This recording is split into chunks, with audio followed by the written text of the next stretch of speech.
Hello, আসসালামু আলাইকুম বন্ধুরা। এই যে দেখো, আজকে রুই মাছের মাথা লেজুর পিস দিয়ে মুড়িঘণ্ট রান্না করতেছি। আমার হাজব্যান্ড আবার মুড়িঘণ্ট খুব পছন্দ করে, তাই তার জন্য প্রায় কিছুদিন পর পরই তোমার মুড়িঘণ্ট রান্না করি।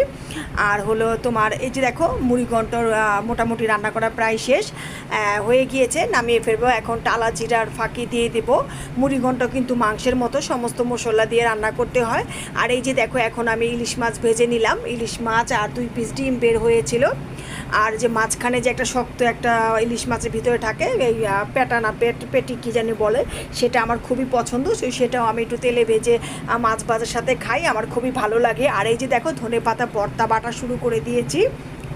এখন ধনেপাতা ভর্তাগুলি বেটে নেব। আমার হাজব্যান্ডের ধনেপাতা ভর্তা প্রচুর পছন্দ। দেখা যায় আমি অনেক সময় একদিন পর পরই তোমার ধনেপাতার ভর্তা বানাই, সে অনেক পছন্দ করে, সেই জন্য। আর ব্লেন্ডারে করি না, ব্লেন্ডারটা সে পছন্দ করে না, তাই আমি প্রতিদিন তোমার শিলপাটায় বেটে নেই ব্লেন্ডারের ভর্তাটা। ওরও যেমন পছন্দ, আমিও খাই, আমার মেয়েও খায়। যেহেতু আমরা মানুষ সংখ্যায় 3 জন, মানে ফ্যামিলি সদস্য সংখ্যায় 3 জন মানুষ, সেই জন্য অল্প স্বল্প রান্না করা হয়। তো ভালো করে সুন্দর করে তোমার রসুন, কাঁচামরিচ, জলপাই দিয়ে লবণ দিয়ে ধনেপাতার ভর্তাটা করে নিলাম।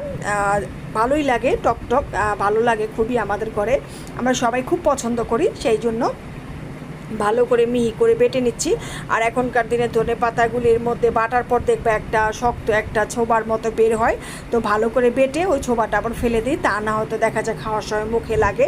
সেই জন্য ভালো করে মিহি করে বেটে নিচ্ছি একটু প্রেশার দিয়ে। এই যে দেখো, আমার কিন্তু তোমার কথা বলতে বলতে আমার ধনেপাতা ভর্তা মোটামুটি বানানো হয়ে গেল। মাশাল্লাহ, আমাদের ঘরে সবাই পছন্দ করে, সেই জন্য আমার প্রায় প্রতিদিনই বানানো হয় আর কি। এই ভর্তাটা আমিও পছন্দ করি অনেক। ভর্তা টর্তা আমাদের ঘরে সবাই পছন্দ করে, আমরা ভাজা আর ভর্তাটা পছন্দ করি। যেমন ধরো মাছ ভাজা, তারপরে হলে ভর্তা, এই সমস্ত খাবারটাই বেশি পছন্দ হয়, সেই জন্য এগুলি রান্না করতে হয়। এই যে দেখো, মুড়িঘণ্টর কালারটা কিন্তু মাশাআল্লাহ খুব সুন্দর। আর হলো এই যে দেখো, জলপাই দিয়ে ডাল রান্না করেছি, ধনেপাতার ভর্তা, আর এই যে ইলিশ মাছ ভেজে নিয়েছি। আজকে তেমন আর কোনো আয়োজন করতে পারিনি। আর হলো তোমার মুড়িঘণ্টর মধ্যে কিন্তু আমি মুড়ি বেটে দিয়েছি, সেই ভিডিওটা তোমাদেরকে দেখাতে পারলাম না। মুড়িটা বেটে দিলে একটা আঠা পিঠা হয়, সেটা খেতে খুব ভালো লাগে। আর মাছ ভাজা তো বললে, মানে শুকনো মরিচ দিয়ে মাছ ভাজা তো আমাদের ঘরে সবাই খুব পছন্দ করে। তো মেয়ে হলো ডিমগুলি খাবে, আর আমরা দুজন 2 পিস খেয়ে নেব। তো বন্ধুরা, আজ এ পর্যন্তই। যদি ভালো লাগে তো লাইক, কমেন্ট, শেয়ার আর সাবস্ক্রাইব করে পাশে থাকবে।